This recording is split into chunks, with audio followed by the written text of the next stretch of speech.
Hello दोस्तों, आप सबका स्वागत है आपके अपने यूट्यूब चैनल फिजिक्स बाय अंकित प्रजापति में। आज का जो हमारा टॉपिक है वो है लिफ्ट। आज की हमारी वीडियो किस टॉपिक पर है? लिफ्ट पर।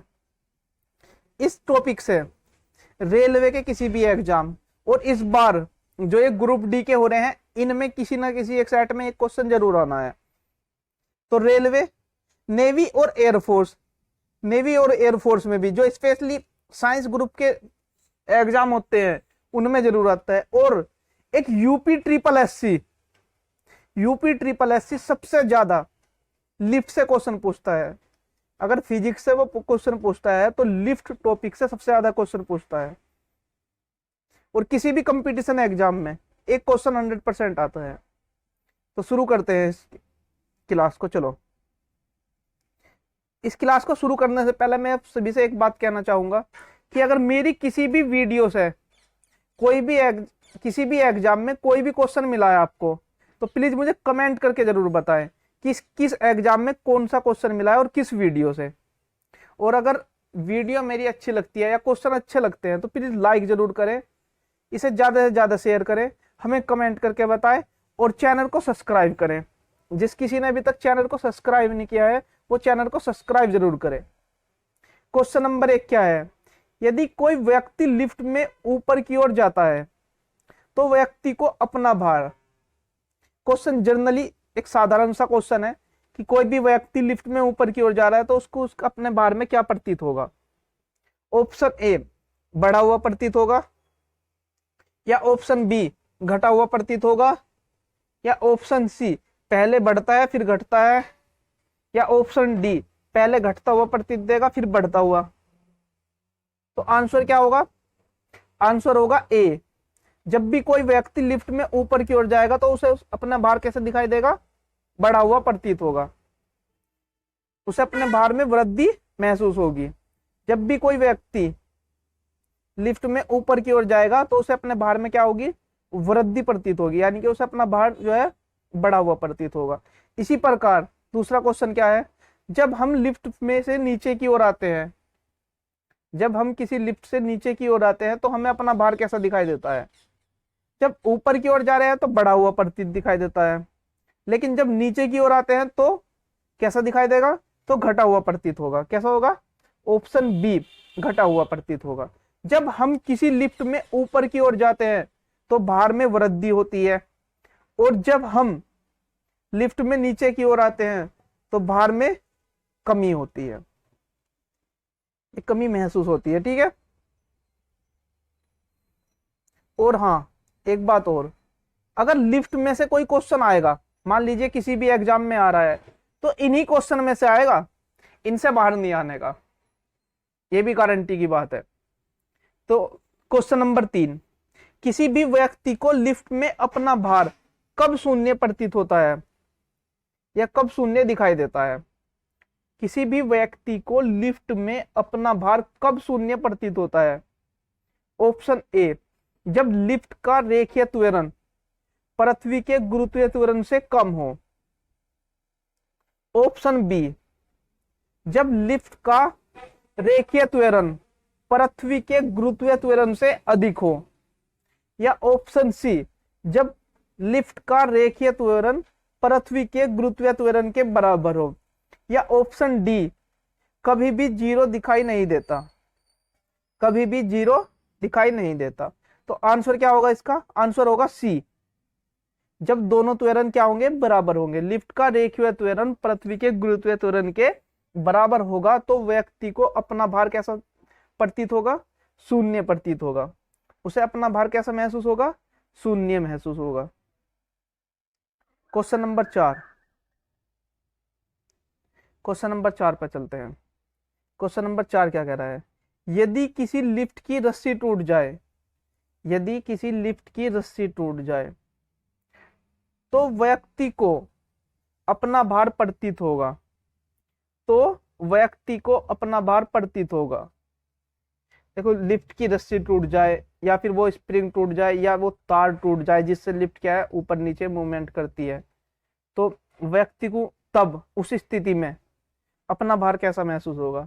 ऑप्शन ए बढ़ा हुआ, ऑप्शन बी घटा हुआ, ऑप्शन सी शून्य, ऑप्शन डी उसका भार कम होगा पर शून्य नहीं। पहली बात तो एक बात है, मान लीजिए जब किसी लिफ्ट की रस्सी टूटेगी या तार टूटता है तो लिफ्ट ऊपर की ओर नहीं जाएगी, तो लिफ्ट ऊपर की ओर नहीं जाएगी, नीचे की ओर आएगी, ये तो स्वाभाविक है। और जब नीचे की ओर आएगी, मैंने भी क्वेश्चन नंबर 2 में बताया, तो किसी भी व्यक्ति को अपना भार कैसा प्रतीत होगा, कैसा महसूस होगा, घटा हुआ होगा। तो अब आंसर क्या देना है कि घटा हुआ होगा या शून्य, शून्य भी कम है, या फिर ऑप्शन नंबर डी उसका भार कम होगा पर शून्य नहीं। तो ऐसी स्थिति में यदि किसी लिफ्ट की रस्सी टूट जाए तो व्यक्ति को अपना भार शून्य दिखाई देता है। ऑप्शन नंबर सी शून्य। कैसा? शून्य, जीरो, बिल्कुल। क्वेश्चन नंबर 5 क्या कह रहा है? 5 पे देखिए, ये जो क्वेश्चन नंबर 5 है ना, ये मोस्ट इंपोर्टेंट है, मोस्ट इंपोर्टेंट, सबसे ज्यादा खास है ये इस वीडियो का। यदि कोई व्यक्ति एक समान वेग से लिफ्ट में ऊपर की ओर जा रहा है,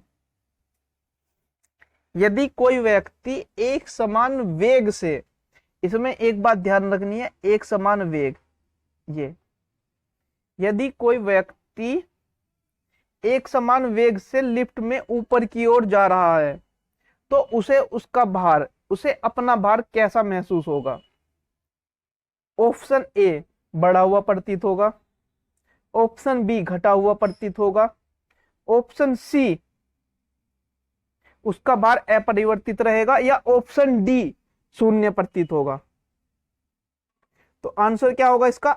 ऑप्शन नंबर सी, उसका भार अपरिवर्तित रहेगा। कैसा रहेगा? अपरिवर्तित। देखो ये क्वेश्चन सबसे ज्यादा पूछा जाता है, तो इसी क्वेश्चन में सब क्या करके आते हैं? ऑप्शन नंबर ए लगाते हैं। क्यों? क्योंकि लिफ्ट ऊपर की ओर जा रही है, बस इस बात का ध्यान रखते हैं। एक बात याद रखना, जब भी कहीं किसी भी चीज में वेग समान दे देगा, वहां भार में कोई परिवर्तन नहीं होगा, वहां भार में कोई परिवर्तन नहीं होगा। जहां पर भी वेग एक समान कह देगा, वहां भार में कोई परिवर्तन नहीं होगा, उसे उसका भार कैसा होगा? अपरिवर्तित दिखाई देगा। सही है? ये क्वेश्चन मोस्ट इंपोर्टेंट है, मैं फिर बता रहा हूं, इसलिए इसे ध्यान रखना। अब क्वेश्चन नंबर 6 क्या कह रहा है? यदि नीचे उतरते समय लिफ्ट का त्वरण पृथ्वी के त्वरण से अधिक हो जाए तो व्यक्ति, यदि नीचे उतरते समय लिफ्ट का त्वरण पृथ्वी के त्वरण से अधिक हो जाए तो व्यक्ति, यदि लिफ्ट का त्वरण पृथ्वी के त्वरण से अधिक हो जाए, ऑप्शन ए हवा में रह जाएगा, तो व्यक्ति हवा में रह जाएगा, ऑप्शन नंबर बी लिफ्ट की छत से लग जाएगा, या ऑप्शन नंबर सी अपनी ही स्थिति में रहेगा, या ऑप्शन नंबर डी इनमें से कोई नहीं।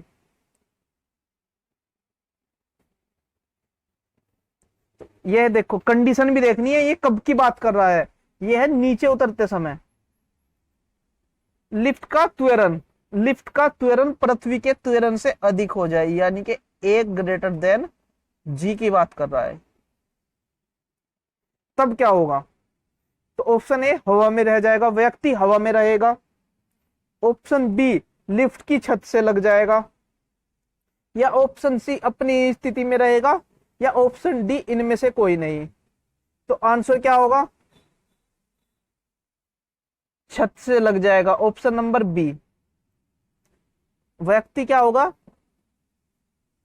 लिफ्ट की छत से लग जाएगा, ऑप्शन नंबर बी।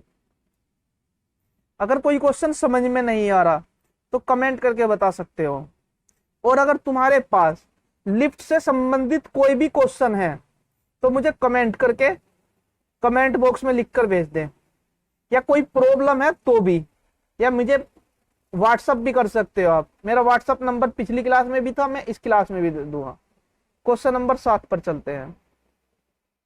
पहले 7 से पहले नोट देखते हैं। नोट नोट क्या कह रहा है? नोट नंबर 1, यदि किसी वस्तु को ऊपर की ओर ले जाते हैं, यदि किसी वस्तु को लिफ्ट में ऊपर की ओर ले जाते हैं तो उसका त्वरण पृथ्वी के त्वरण से अधिक होना चाहिए।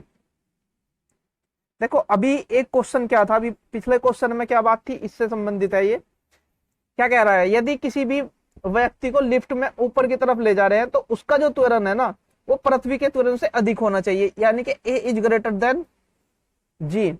और अगर हम नीचे की ओर ला रहे हैं तो g का मान ज्यादा होना चाहिए, a का मान कम होना चाहिए। अगर a का मान ज्यादा कर दोगे तो क्या होगा? तो यही होगा जो अभी उसमें हुआ था।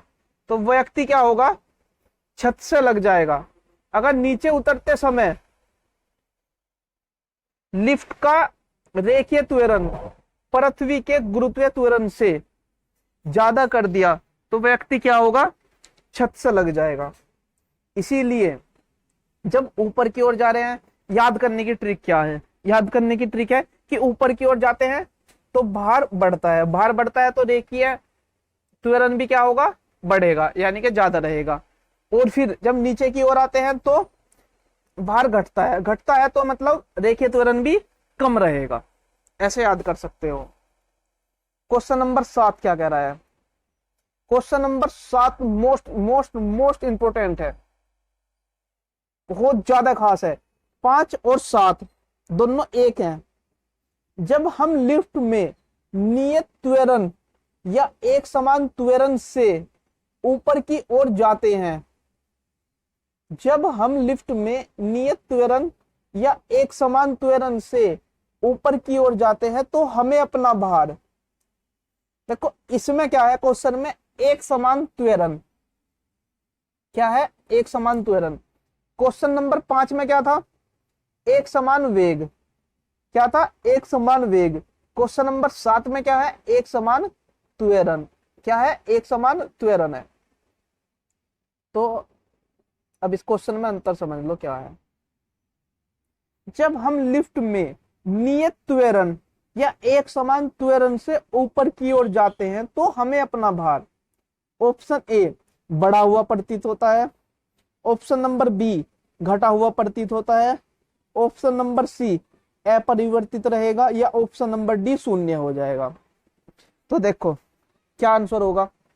देखो अगर हम यहां एक समान त्वरण कर दे v को, ये तो है एक समान a जो है कांस्टेंट है, नियतांक है, चलो कांस्टेंट है, ये नियत है।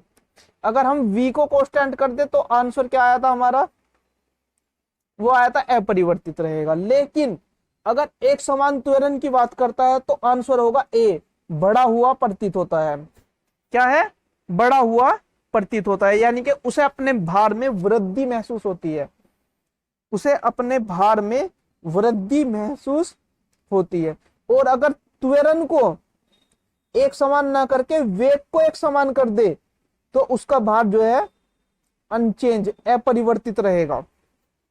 क्वेश्चन नंबर 5 और 7 सबसे ज्यादा इंपॉर्टेंट है इस पूरी वीडियो के, और यही क्वेश्चन बार बार पूछे जाते हैं अलग अलग लैंग्वेज में, यही रिपीट होते हैं।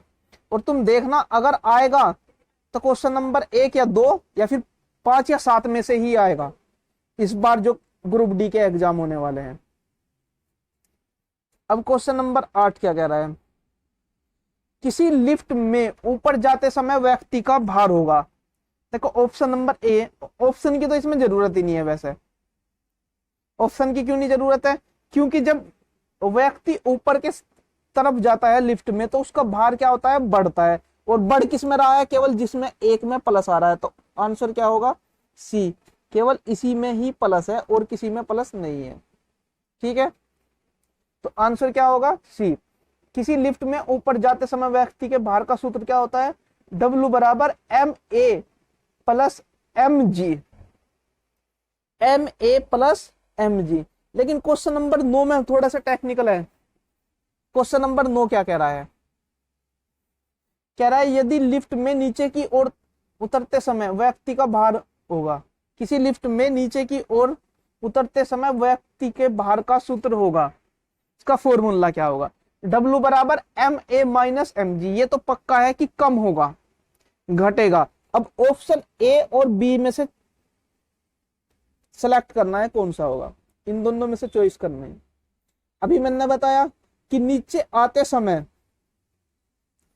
तो सॉरी ऑप्शन नंबर ए देख लो पहले, W बराबर MA माइनस MG और W बराबर MG माइनस MA। तो इसमें थोड़ा सा फर्क दिखाई दे रहा होगा ए और जी का। अभी मैंने बताया कि नीचे उतरते समय किसका मान ज्यादा होना चाहिए, नीचे उतरते समय जी का मान ज्यादा होना चाहिए। किसका, जी का मान। नीचे उतरते समय किसका मान ज्यादा होना चाहिए, जी का। तो ज्यादा में से कम ही घटाएंगे। अब ज्यादा क्या है, जी है, तो जी किस में है, ऑप्शन नंबर बी में। ऑप्शन नंबर बी में है जी। ये रहा W बराबर m g minus m a, W बराबर m g minus m a. सही है। क्वेश्चन नंबर 10 क्वेश्चन आ गया है। क्वेश्चन नंबर 10 पे है ये। यदि कोई व्यक्ति लिफ्ट में खड़ा है, कैसी लिफ्ट में, स्थिर लिफ्ट में, तो उसका भार होगा। देखो अभी इसने कहा नहीं है कि लिफ्ट चल रही है या नहीं चल रही, उसने कहा है केवल लिफ्ट स्थिर है। इसका मैं मतलब यह है कि व्यक्ति जो है लिफ्ट में स्थिर खड़ा है, व्यक्ति भी स्थिर है और लिफ्ट भी स्थिर है। तो क्या कह रहा है, यदि कोई व्यक्ति स्थिर लिफ्ट में खड़ा है, कैसी लिफ्ट में, स्थिर लिफ्ट में खड़ा है, तो उसका भार होगा ऑप्शन नंबर ए गुरुत्व बल के बराबर, ऑप्शन नंबर बी गुरुत्व बल से ज्यादा, ऑप्शन नंबर सी गुरुत्व बल से कम। गुरुत्व बल क्या है, mg, बात चल रही है mg की, ठीक है। ऑप्शन नंबर डी 0 या गुरुत्व बल के बराबर।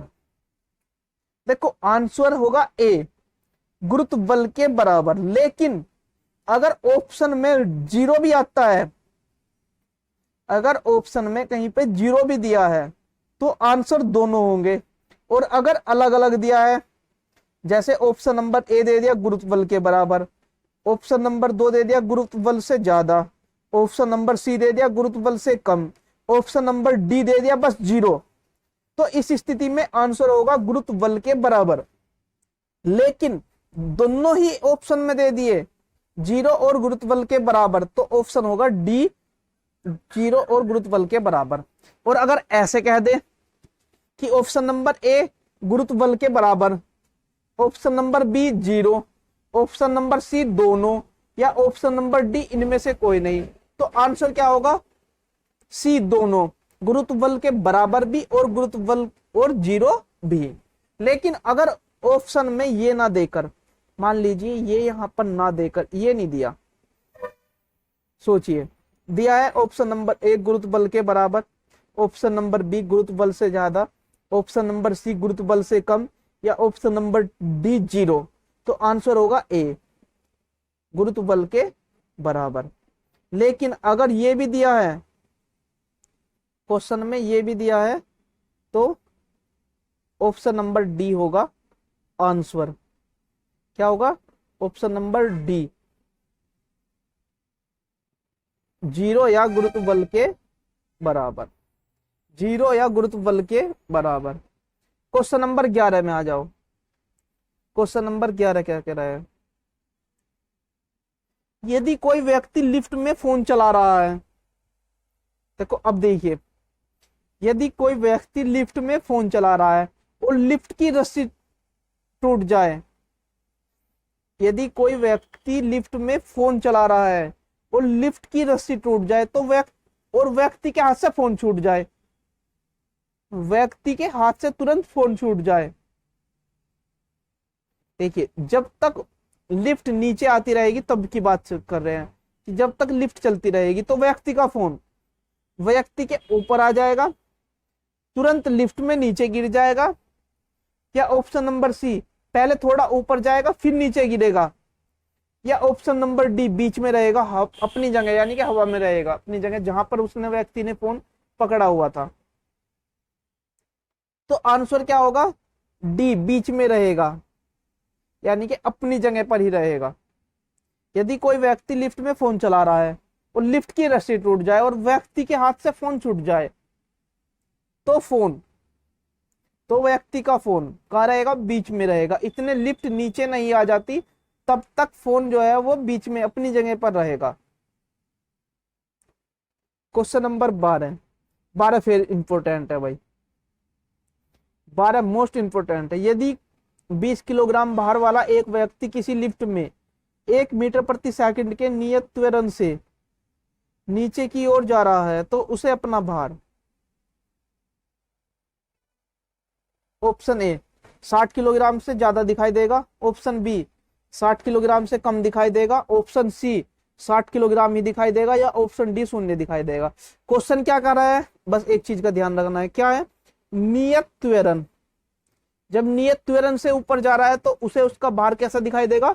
बढ़ा हुआ, यानी कि ज्यादा, वृद्धि महसूस दिखाई देगी, तो उसे अपना भार 60 किलोग्राम से ज्यादा दिखाई देगा। क्वेश्चन नंबर 7 का ही रिपीटेशन है, लेकिन क्वेश्चन इस तरीके से आया हुआ है एक बार एग्जाम में, कंपटीशन एग्जाम में ही आया हुआ है ये क्वेश्चन, सेम टू सेम इसी तरीके से। अब ये रहा क्वेश्चन नंबर 13। क्वेश्चन नंबर 13 और 14 जो है थोड़े से अलग टाइप के हैं, लेकिन मोस्ट इंपोर्टेंट है ये भी। एक स्थिर लिफ्ट में रखा दाब मापी 76 सेंटीमीटर का पार्ट देता है। देखो, एक स्थिर लिफ्ट में रखा दाब मापी 76 सेंटीमीटर का पार्ट देता है। एक बैरोमीटर रखा है लिफ्ट में और वो 76 सेंटीमीटर पे है। यदि लिफ्ट ऊपर की ओर त्वरित गति करे तो बैरोमीटर का पाठ्यांक कितना होगा? तो दाब मापी का पार्ट क्या होगा? ऑप्शन ए 76 सेंटीमीटर से ज्यादा, ऑप्शन बी 76 सेंटीमीटर से कम, या ऑप्शन सी 76 सेंटीमीटर के समतुल्य, या ऑप्शन डी 0। देखो, जब लिफ्ट में जाते हैं तो व्यक्ति को अपना भार ऊपर की ओर जाते हैं तो कैसा दिखाई देता है? बढ़ा हुआ। लेकिन ये व्यक्ति का भार नहीं है, ये किसका है? बैरोमीटर का। और बैरोमीटर व्यक्ति के भार पर नहीं, किस पर निर्भर करती है? वायु के दाब पर। तो इसका जो दाब होगा वो कैसा महसूस होगा? वो 76 सेंटीमीटर से कम दिखाई देगा। जब वो ऊपर की ओर गति करेगी तो उसे उसका भार कैसा महसूस होगा? उसमें जो पाठ्यांक होगा, यानी कि उसकी जो रीडिंग होगी वो कितनी होगी? 76 सेंटीमीटर से कम होगी। Question number 14। क्वेश्चन नंबर 14 क्या कह रहा है? क्वेश्चन नंबर 14 देखिए, लिफ्ट में रखी हुई स्प्रिंग तुला, लिफ्ट में रखी हुई स्प्रिंग तुला से एक वस्तु लटकी हुई है। जब लिफ्ट ऊपर की ओर चलना प्रारंभ करती है तब स्प्रिंग तुला का पाठ्यांक होगा। देखो, एक लिफ्ट है, उसमें एक वस्तु लटकी स्थिर लिफ्ट पे, किससे? स्प्रिंग से। लेकिन जब वो ऊपर की ओर चलना प्रारंभ करेगी तब स्प्रिंग तुला का पाठ्यांक क्या होगा? ये तो सिंपल सा क्वेश्चन है। यानी कि मान लीजिए कोई वस्तु लटकी है, व्यक्ति है, ऊपर की ओर जाएगा तो उसे उसका भार कैसा महसूस होगा? बढ़ा हुआ महसूस होगा। तो आंसर क्या होगा? बढ़ा हुआ। आंसर क्या होगा? बढ़ेगा। ये तो सिंपल सा ही क्वेश्चन था, पहले क्वेश्चन की तरह ही, बस इसे घुमा फिरा कर कहा हुआ था। मैं एक बार फिर आप सबसे कह रहा हूं, अगर किसी को वीडियो अच्छी लगी हो तो वो लाइक करे, हमें कमेंट करे, वीडियो को ज्यादा से ज्यादा शेयर करे। अगर किसी ने हमारा चैनल सब्सक्राइब नहीं किया है वो चैनल को सब्सक्राइब करे। और अगर मेरी वीडियो को देखने के बाद आपको किसी भी एग्जाम में कोई भी क्वेश्चन कहीं से भी मिलता है तो प्लीज कमेंट करके जरूर बताएं। आज के लिए इतना ही, थैंक यू।